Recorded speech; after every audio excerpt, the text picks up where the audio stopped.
اور ضروری ہے.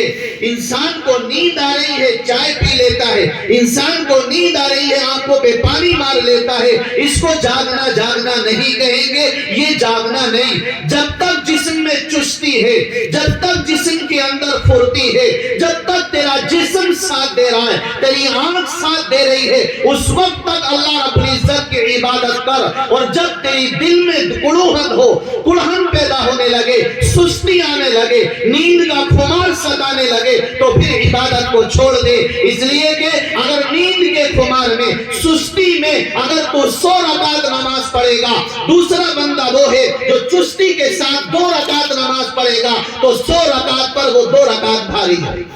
اس لیے کہ اس نے للہ پڑھی, اللہ رب العزت کو حاضر ناظر جانتے ہوئے پڑھی ہے, خلوص کے ساتھ پڑھی ہے, خشوع خضوع کے ساتھ پڑھی ہے, اللہ کے لیے پڑھی ہے. اور جو 100 رکعت پڑھنے والا ہے وہ سستی سے پڑھ رہا ہے. اس لیے باری تعالیٰ کے ہاں کیفی مقدار کی اہمیت نہیں ہے, کون کتنی عبادت کرتا ہے اس کی کوئی اہمیت اللہ کے یہاں نہیں ہے. اللہ رب العزت کے ہاں کیفیت دیکھی جاتی ہے, کس انداز سے کر رہا ہے, کس طریقے سے کر رہا ہے, اس کو دیکھا جاتا ہے. مقدار کے اعتبار سے 100 رکعت بہت زیادہ ہے, لیکن کیفیت کے اعتبار سے 2 رکعت اس پر بھاری ہوگی. اس لیے میں نے کہا پوری رات جاگنے کی ضرورت نہیں ہے, جب تک جسم میں سستی ہو اس وقت تک پڑھیے, چاہے 2 ہی رکعت ہو, ایک ہی تسبیح ہو, چند پارے ہو, ایک ہی پارہ ہو, اتنا پڑھیے.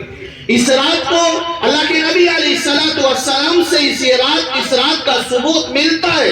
آپ علیہ السلام نے اس رات میں اٹھ کر کے عبادت کی ہے.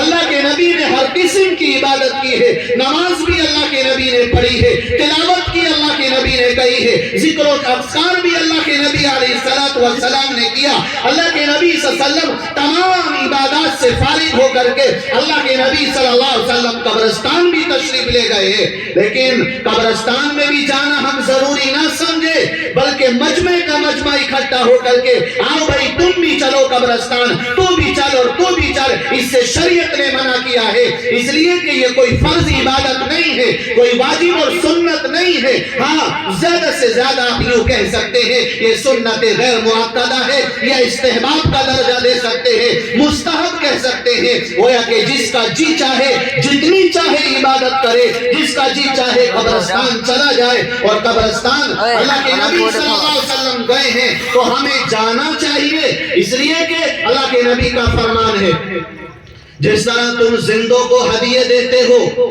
زندوں کو تحفے تحائف اور گفٹ دیا کرتا ہو, اللہ کے نبی نے فرمایا اپنے مردوں کو بھی دیا کرو.